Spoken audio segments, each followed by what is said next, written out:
Muli na naman nga pinag-uusapan ngayon sa social media sina Ryan Bang at ang girlfriend nitong si Paula.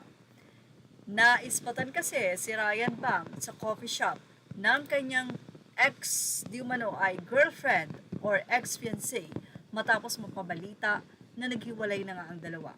Hindi man sila nagsasalita pero kita na nag-unfollow ang dalawa sa isa't isa. Bukod pa doon ay binura na ang photo nila. At kamakailan lamang din, inihayag ni Paula na hanggang January na nga lang ang kanyang coffee shop.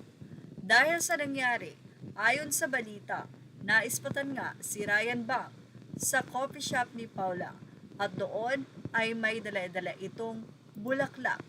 Ang tanong, nanunuyo ba si Ryan Bang o sila na ba ulit or magkaibigan sila? Well, ano sa palagay nyo? Ganun pa man, marami ang natutuwa kung magkakabalikan nga daw sila Ryan Bang at Paula. Baka daw talagang nagkatampuhan lamang.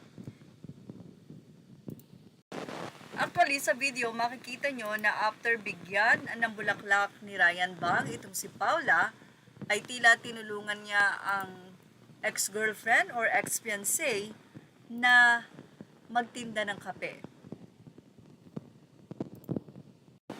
Kung totoo nga na nagkahiwalay ang dalawa at ngayon ay nanunuyo si Ryan Bang, ano ba ang say ng mga netizen dito? Well, mula sa artikulo ng Fashion Police sa mga anonymous commentator nila, syempre kasama din ba ang pagbibideo while giving the flowers for the vlog?